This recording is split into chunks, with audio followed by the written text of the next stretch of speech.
नमस्कार, मैं हूं अनुपम। खबर एक मिनट में आपका स्वागत है। आइए देखते हैं एक मिनट में पूरी खबर और उसका पूरा विश्लेषण।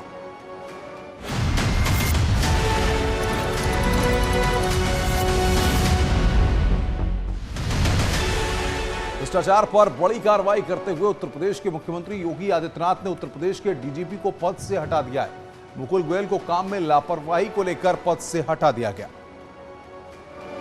लापरवाही करने वाले अफसरों की यूपी में खैर नहीं। सीएम योगी ने सख्त तेवर अपनाते हुए सूबे के डीजीपी मुकुल गोयल को पद से हटा दिया। मुकुल गोयल पर काम में लापरवाही और जिले के अधिकारियों के साथ तालमेल में कमी को देखते हुए पद से हटा दिया गया है। फिलहाल ADG law and order Prashant Kumar को डीजीपी का कार्यभार दिया गया है। कि उत्तर प्रदेश के मुख्यमंत्री जी परफॉर्मेंस को पसंद करने वाले हैं। उनके लिए कोई व्यक्ति उनकी पसंद का नहीं होता है। पिछली सरकारों में जाति के आधार पर, मजहब के आधार पर, अधिकारियों की उनके लगाव के आधार पर, उनकी पार्टी की निष्ठा के आधार पर ब्यूरोक्रेसी का राजनीतिकरण करने का काम किया था। लेकिन योगी आदित्यनाथ सरकार आने के बाद परफॉर्मेंस को ही आधार बनाया गया है। अगर कहीं परफॉर्मेंस में कोई उपेक्षा होगी, कर्तव्य में कोई लापरवाही होगी, तो निश्चित तौर पर वो अपने दायित्व पर नहीं रह सकता है।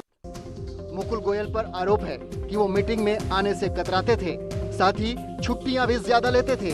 फिलहाल मुकुल गोयल को डीजीपी नागरिक सुरक्षा बनाया गया है और यूपी में नए डीजीपी के लिए केंद्र को 3 नाम भेजा जाएगा, जिसके बाद केंद्र सरकार नए डीजीपी का नाम तय करेगी। वाराणसी के पुलिस कमिश्नर पर इलाहाबाद हाईकोर्ट नाराजगी जाहिर की है। जमानत अर्जी पर समय से जानकारी नहीं देने पर कोर्ट ने वाराणसी के पुलिस कमिश्नर को तलब किया है। कोर्ट ने पुलिस कमिश्नर से पूछा है कि आदेश का पालन क्यों नहीं किया गया। हालांकि कोर्ट ने हलफनामा दाखिल कर कोर्ट में हाजिर होने की छूट दी है। याचिकाकर्ता वरुण कुमार जायसवाल की ओर से दाखिल जमानत अर्जी पर कोर्ट ने सुनवाई की, जिस पर 17 मई को इस मामले पर अब सुनवाई होगी।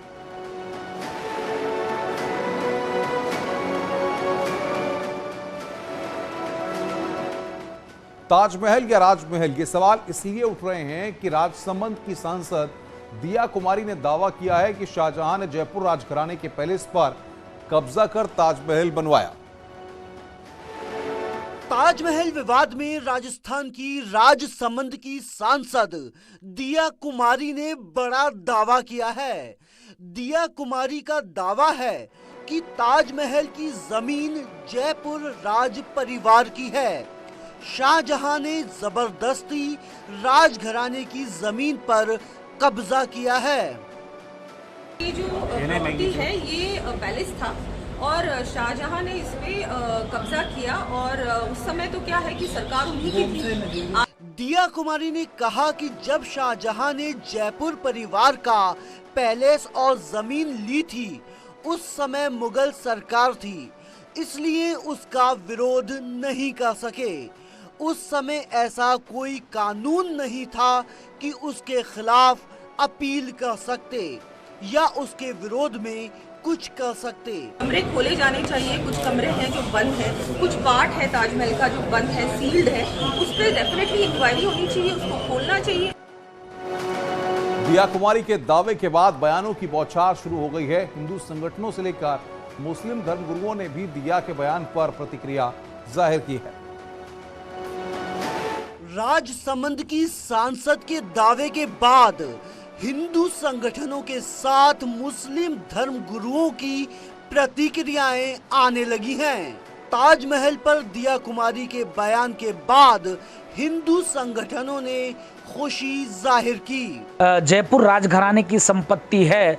जब सरकार को और कोर्ट को चाहिए तो इसका अभिलेख और प्रमाण पत्र मेरे पास है, मैं जमा कर सकते हूँ। सही कहा उन्होंने। एक और जहां रिट दाखिल की गई है कोर्ट में, दूसरी ओर जयपुर की रानी ने जिस तरीके से दावा ठोका है उन पर पूरे कागज हैं। अब धीरे धीरे जैसे जैसे इसके एविडेंस आ रहे हैं तो ये आवश्यक हो गया है कि अयोध्या की ही तरह आगरा तेजो महालय का भी विवाद अब खत्म हो। वहीं मुस्लिम संगठन के लोगों ने दिया कुमारी के दावे को बेबुनियाद बताया है। हमेशा ऐसे राजनेता इस तरीके के बयानात देकर मुल्क के अंदर अफरा तफरी का माहौल चाहते हैं। ताजमहल के ताल्लुक से जयपुर के राजघराने का दावा सरासर गलत है। विधानसभा सत्र को हाईटेक बनाने के लिए सर्वदलीय बैठक हुई, जिसमें यह फैसला लिया गया कि अब सभी विधायक सत्र के दौरान अपनी सीट से ही सवाल जवाब करेंगे और लैपटॉप के जरिए ही उन्हें जवाब मिलेगा। विधानसभा में पेपरलेस काम करने के लिए योगी सरकार ने एक कदम और आगे बढ़ाया है। अब 23 मई से होने वाले सत्र में पेपरलेस काम होगा। ई विधान को लेकर आज सर्वदलीय बैठक हुई, जिसमें सर्वसम्मति से ई विधान को अपनाने की बात कही गई। सारे मेंबर्स को अपनी सीट से ही बोलना पड़ेगा। उनका जो टैबलेट होगा उनको कोड से या फिर उनके फिंगरप्रिंट से वो ऑन होगा, तो दूसरी कोई बैठ कहीं भी सकता है, लेकिन अपना भाषण देना तो आपको वहीं से देना पड़ेगा, मैंडेटरी होगा। नेशनल ई विधान एप्लीकेशन के जरिए यूपी सरकार विधानसभा सत्र को हाईटेक बना रही है, जिसमें डिजिटल इंडिया कार्यक्रम का भी अहम योगदान होगा। इस व्यवस्था के तहत कामकाज का ब्यौरा ऑनलाइन रखा जाएगा। मेरा ये प्रयास है कि अधिक से अधिक सदस्यों को प्रश्न करने का भी अवसर मिले, अपनी बात कहने का भी अवसर मिले। आजम खान की मुश्किलें लगातार बढ़ती जा रही हैं। पिछले एक केस में जमानत मिलती जा रही है, तो दूसरी ओर नए नए केस उन पर दर्ज होते जा रहे हैं। यानी अब आजम खान 88-89 के चक्कर में फंसते हुए नजर आ रहे हैं। जेल में बंद आजम खां को राहत मिलती दिखाई नहीं दे रही। बुधवार को ईडी की टीम रामपुर में जौहर यूनिवर्सिटी की जमीन की पैमाइश करने पहुंची। ईडी की टीम के साथ राजस्व विभाग की टीम ने भी जांच की। करीब 250 बीघा संपत्ति की जांच करने के लिए दोनों टीमें जौहर यूनिवर्सिटी पहुंची थीं। अब रिपोर्ट के बाद पता चलेगा कि आजम खान ने यूनिवर्सिटी की जमीन कैसे ली। वहीं दूसरी ओर आजम खान को केस नंबर 87 में हाईकोर्ट से राहत मिली, तो केस नंबर 88 और 89 सामने खड़ा हो गया। सुप्रीम कोर्ट में आजम खान की याचिका पर सुनवाई हुई, जिसमें कोर्ट ने कहा कि ऐसा क्यों हो रहा है कि एक के बाद एक केस दर्ज होते जा रहे हैं, जबकि यूपी सरकार के वकील ने तर्क दिया कि ये गलत धारणा है। हालांकि आजम की याचिका पर 17 मई तक सुनवाई टल गई है। सुर्खियां बटोरने के लिए नेता हर वो हथकंडे अपनाते हैं जिससे उनको सिंपैथी मिले। मंगलवार को ऐसी ही एक खबर आई कि ओम प्रकाश राजभर पर हमला हुआ है, लेकिन जैसे ही पुलिस ने मामले की जांच पड़ताल की तो ओपी राजभर उल्टा फंस गए। सुहेलदेव पार्टी के मुखिया ओम प्रकाश राजभर का दांव उल्टा पड़ गया। पुलिस ने ओपी राजभर समेत 16 लोगों के खिलाफ एफआईआर दर्ज की है। ये केस अफवाह फैलाने और गलत सूचना देने पर दर्ज किया गया है। पुलिस ने दोनों पक्षों की ओर से 32 लोगों पर केस दर्ज किया है। पुलिस ने दावा किया है कि राजभर पर कोई हमला नहीं हुआ है। दरअसल मंगलवार को ओपी राजभर ने आरोप लगाया था कि कुछ सवर्ण जाति के लोगों ने उन पर हमला किया, जिसकी शिकायत भी ओपी राजभर ने की थी। आप देख लीजिए क्या कहा था राजभर ने। 12-14 की संख्या में लाठी डंडा असलहा लिए हुए, तमंचा लिए हुए, गाली गुप्ता देते हुए, जान से मारने की धमकी देते हुए, मारपीट करने पर आमादा हुए। साथ पुलिस ने राजभर को आरोपों की जांच की तो पता चला कि मामूली विवाद में कहा सुनी हुई थी। साथ ही पुलिस ने ये भी दावा किया कि राजभर पर कोई हमला नहीं हुआ। उत्तर प्रदेश में लाखों ऐसे लोगों के नाम सामने आए हैं जो अपात्र होते हुए भी साल में 6000 की किश्त प्रधानमंत्री सम्मान योजना के तहत लाभ उठा रहे थे। अब इस पर सरकार ने सख्त रुख अपनाया है। प्रदेश में 3,15,000 ऐसे अपात्र लाभार्थियों का डेटा सरकार के पास आया है, जो फर्जी तरीके से किसान सम्मान निधि का सालाना 6,000 रुपए उठा रहे थे। कहीं एक ही जमीन पर पति पत्नी दोनों ने लाभ उठाए, तो कहीं संवैधानिक पद वाले किसान, पेंशनधारी, सरकारी नौकरी वाले, इनकम टैक्स भरने वाले भी इस योजना के तहत किश्त उठा रहे हैं। आधार से लिंक नहीं था, उसको हम लोगों ने डाला। अब PFMS पोर्टल बन गया है, जिसके माध्यम से आधार लिंक उसको कर दिया गया है और इस समय भी KYC के माध्यम से गाँव के भीतर उन सारे लाभार्थियों को KYC के साथ जोड़ा जा रहा है। इसी वजह से कि जो उसके पात्र हैं वही उस योजना के भीतर लाभ उसका उठाएं। पीएम किसान सम्मान निधि पाने वालों में 17,000 से ज्यादा ऐसे लोग निकले जो योजना के लिए अपात्र थे। इनसे अभी तक 2.25 करोड़ की वसूली हो चुकी है। इस मामले में अब यूपी सरकार भी सख्त हो चुकी है। अपात्र लाभार्थियों को पैसे लौटाने के लिए नोटिस भेजे जा रहे हैं। कई जगहों पर लोगों ने पैसे लौटा भी दिए हैं। गरीब बनकर राशन का लाभ लेने वालों के लिए बड़ी खबर है। जो लोग घर में सुख सुविधा होते हुए भी सरकारी राशन का लाभ उठा रहे हैं, वो अपना राशन कार्ड सरेंडर कर दें, वरना गेहूं, चावल, चना, नमक के दाम रिकवरी किए जाएंगे। बहराइच में प्रशासन की चेतावनी का असर देखने को मिल रहा है। बड़ी संख्या में लोग राशन कार्ड सरेंडर कर रहे हैं। डीएम ने एक हफ्ते पहले जिले के अपात्र राशन कार्ड धारकों से गांव-गांव मुनादी कर अपील की थी कि जिन अपात्र लोगों ने राशन कार्ड बनवा रखा है वो अपना राशन कार्ड सरेंडर कर दें, वरना सत्यापन के दौरान अगर अपात्र लोगों के पास राशन कार्ड मिला तो उनसे पूरे राशन की वसूली की जाएगी। इसके बाद करीब 3,500 लोग अपना राशन कार्ड सरेंडर कर चुके हैं। जो खाद्य सुरक्षा का अधिनियम है उसी में ये व्यवस्था है कि समय समय पर सत्यापन कराया जाएगा कि पात्र कौन है, अपात्र कौन है, क्योंकि ज़्यादातर चीज़ें आर्थिक स्थितियों पर डिपेंड है जिनमें पात्रता होती है। उसमें लोगों में परिवर्तन होता रहता है। जो कभी पात्र होता है वो भी कभी आगे चलकर अपात्रता की श्रेणी में आ सकता है। जिला सप्लाई अधिकारी ने अपील की है कि जिनके पास 5 एकड़ से ज्यादा जमीन, 100 वर्ग मीटर का घर में एसी, 4 पहिया, सरकारी नौकरी जैसे संसाधन हैं, वो अपना राशन कार्ड सरेंडर कर दे। डीएसओ ने ये भी बताया कि जो व्यक्ति राशन कार्ड बनाने के अपात्र हैं, उनका राशन कार्ड बनाया जाएगा। रुक रहे हैं यहाँ पर ब्रेक के लिए, ब्रेक के बाद जल्द हाजिर होते हैं।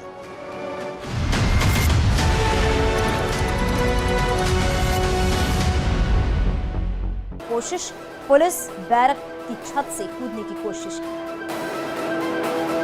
उन्नाव में तेज रफ्तार कार ने कई लोगों को रौंदा है। सब्जी विक्रेता की मौत, 6 लोग घायल। बागपत में थाने के मालखाने से गांजा बेचने के आरोप में हेड मुहर्रिर बर्खास्त। महिला तस्कर से गांजे की डील करने का ऑडियो हुआ था वायरल। अलीगढ़ मुस्लिम विश्वविद्यालय के वाइस चांसलर प्रोफेसर के नाम से सोशल मीडिया पर फेक अकाउंट बनाने का मामला आया सामने। यूनिवर्सिटी प्रॉक्टर दफ्तर ने दर्ज कराई एफआईआर। हमीरपुर में ट्रक से बाइक की टक्कर, युवक की मौत, साथी गंभीर रूप से घायल हुआ है। हर्ष फायरिंग का वीडियो बनाने वाले युवक की पिटाई, बंदूक की बट से किया हमला, 4 युवकों पर केस दर्ज। औरैया के सरकारी स्कूल में बच्चों से काम कराने का वीडियो वायरल। जैतपुर क्षेत्र के उच्च प्राथमिक विद्यालय का वीडियो, अधिकारियों ने दिए जांच के आदेश। गाजियाबाद में महिला 17वीं मंजिल से संदिग्ध परिस्थितियों में गिरी है। लैंड क्राफ्ट सोसाइटी के 3C टावर की घटना। मथुरा में सीवर टैंक की सफाई करने टैंक में उतरे एक युवक की मौत, पिता की हालत गंभीर, दोनों सफाई के लिए टैंक में उतरे थे। इटावा में पुलिस कस्टडी से भागे कैदी को पुलिस ने काफी मशक्कत के बाद पकड़ा है। जेल ले जाते वक्त की भागने की कोशिश। हरदोई में शिक्षक नेताओं के विवाद का सामने आने के बाद बीएससी ने 4 शिक्षकों को निलंबित कर दिया है। आरोप है कि उन्होंने गाली गलौज, मारपीट के साथ हथियार लहराने की कोशिश की थी। कानपुर में एक युवक का शव नाली में फंसा मिला है। पुलिस ने 2 घंटे की मशक्कत के बाद शव को बाहर निकाला। सहारनपुर में मंदिर से घर लौट रही महिला के साथ चेन स्नेचिंग, आरोपी साथी बदमाश के साथ बाइक पर बैठकर हुआ फरार। अलीगढ़ में युवती के साथ गैंगरेप कर वीडियो वायरल करने का आरोप, पुलिस मामले की जांच में जुटी। गाजियाबाद में 2 पक्षों में हुआ पथराव, लोनी बॉर्डर थाना क्षेत्र की बहटा हाजीपुर कॉलोनी का मामला। हरदोई में बिजली विभाग का सरकारी विभागों पर 35 करोड़ 52 लाख रुपए बकाया, बिजली विभाग का दावा जल्द वसूली जाएगी रकम। हरिद्वार में बुजुर्ग माता पिता ने बेटे बहू पर किया केस, देखभाल में खर्च हुए 5 करोड़ रुपए की मांग की, दादा दादी न बन पाने की नाराजगी के चलते उठाया कदम। गाजियाबाद में शिप्रा रॉयल टावर की एक दुकान में लगी आग, शॉर्ट सर्किट की वजह से लगी आग। कानपुर में तेज रफ्तार ट्रक ने पैदल जा रही महिला को कुचला है, भीड़ ने किया हंगामा। पिथौरागढ़ में आया है 4.6 की तीव्रता का भूकंप, सुबह 10:03 पर आया था भूकंप। अस्कोट के पास था भूकंप का केंद्र। भारत में पिछले 24 घंटे में कोरोना के 2288 नए मामले आए सामने, 10 लोगों की मौत। 24 घंटे में कोरोना के 3044 मरीज हुए ठीक, एक्टिव केस 19,637 पर पहुंचे। देश भर में अब तक 1 करोड़ से ज्यादा लोगों को लगी है वैक्सीन की डोज, पॉजिटिविटी रेट 0.47% पर पहुंचा। करीना और सैफ पहुंचे हैं लाडे तैमूर के साथ टाइक्वांडो क्लास। फैंस ने कमेंट कर लिखा है, छोटा ब्रूस ली है। तैमूर ने अपनी क्यूटनेस और टैलेंट से जीता फैंस का दिल। रणवीर सिंह ने जयेश भाई जोरदार में गुजराती एसेंट लिखने के लिए की थी खास तैयारी, एक्टर ने खुद खोला राज।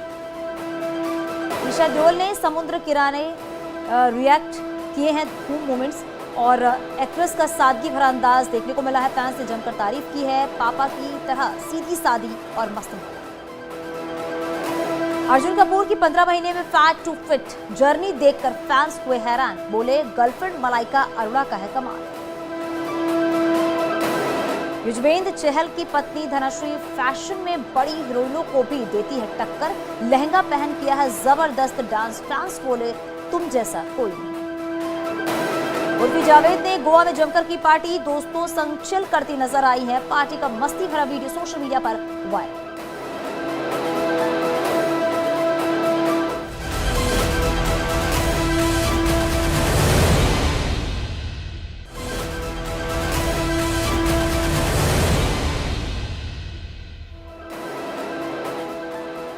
ज्ञान व्यापी श्रृंगार गौरी केस में कोर्ट कमिश्नर को लेकर कल दोपहर 12 बजे फैसला सुनाएगा कोर्ट।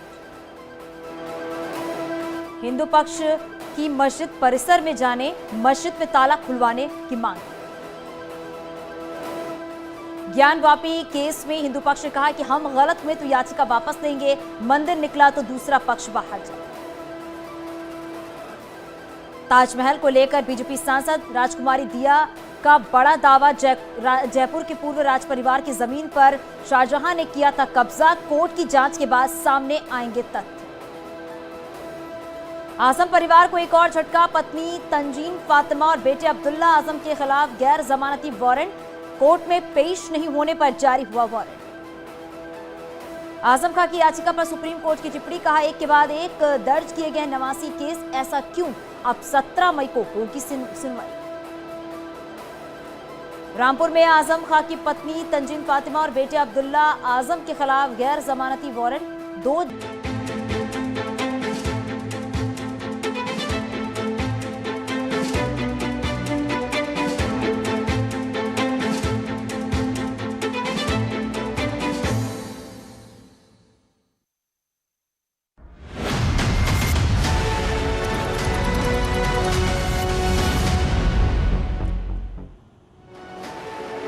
वाराणसी में ज्ञानवापी मस्जिद में सर्वे और कोर्ट कमिश्नर को लेकर आज सुनवाई हुई। कोर्ट ने दोनों पक्षों को सुना और फैसला सुरक्षित रख लिया। कल यानी कि गुरुवार को अब कोर्ट अपना फैसला सुनाएगा। ज्ञानवापी मस्जिद में सर्वे और कोर्ट कमिश्नर को बदलने की मांग को लेकर कोर्ट ने दोनों पक्षों को सुनने के बाद फैसला सुरक्षित रख लिया है, जिस पर कल यानी गुरुवार को फैसला होगा। 12 बजे ये क्लियर किया जाएगा कि एडवोकेट कमीशन प्रोसीडिंग करेंगे या बदले जाएंगे और कब किस तारीख को एडवोकेट कमीशन की बची हुई प्रोसीडिंग पूरी की जाएगी। जो पहले गतिरोध था ताला तहखाने के ताला का खुलने का, उस पर क्या बात हुई? हमने न्यायालय को स्पष्ट कहा है कि कल स्पष्ट कर दे कि ताला तोला जाना है कि तोड़ा जाना है और कौन इस ताले को खोलेगा या तोड़ेगा, प्रशासन की जिम्मेदारी तय की जाए। वकील दरअसल मस्जिद पक्ष की ओर से आरोप लगाए गए थे कि कोर्ट कमिश्नर सर्वे में पक्षपात कर रही हैं। साथ ही ये भी कहा गया कि मस्जिद की दीवारों को खरोचे जा रही हैं। इस बात को लेकर मुस्लिम पक्ष की ओर से हंगामा भी किया गया था, जिस पर आज सुनवाई हुई और फैसला सुरक्षित रख लिया गया। कहा है कि जो एडमिनिस्ट्रेशन है वो सुनिश्चित कराए कि कैसे कैसे कमीशन कहाँ कब होगा। बस भूमाफिया के खिलाफ योगी सरकार की कार्रवाई का असर अब दिखने लगा है। बुलडोजर का खौफ इस कदर बढ़ गया है कि मुख्तार का करीबी भूमाफिया खुद अवैध घर गिराने पर मजबूर हो गया। लखनऊ के लालबाग इलाके में बिल्डर ने खुद अपनी बिल्डिंग पर बुलडोजर चलवा दिया। बुलडोजर के खौफ से मुख्तार के करीबी रईस ने अपनी ही इमारत पर बुलडोजर चलवाया। रईस पर आरोप है कि एलडीए की जमीन पर अवैध रूप से इसने निर्माण किया था। योगी सरकार के बुलडोजर की दहशत अवैध निर्माण करने वाले बिल्डरों में कुछ इस कदर है कि जैसे ही लखनऊ विकास प्राधिकरण ने लालबाग स्थित एक बिल्डिंग को अवैध निर्माण का नोटिस जारी किया, उसके तुरंत बाद बिल्डर उस बिल्डिंग को, आप देख सकते हैं ये अवैध बिल्डिंग है, इसको खुद ही अपने आप गिराने लगा। यानी कि योगी सरकार के बुलडोजर के आने से पहले ही इस बिल्डिंग को बिल्डर खुद गिरा रहे हैं और इस बिल्डिंग को नोटिस जारी किया गया था बाकायदा। और बताया जा रहा है कि ये अवैध इमारत समाजवादी पार्टी की सरकार में बनाई गई थी। एलडीए की जमीन पर बनी बिल्डिंग को गिराने के लिए प्रशासन ने नोटिस जारी किया, जिसके बाद बिल्डर ने खुद ही अपनी बिल्डिंग पर बुलडोजर चलवाया। न्यूज़ 18 नेटवर्क नुवोको के साथ मिलकर ला रहा है घर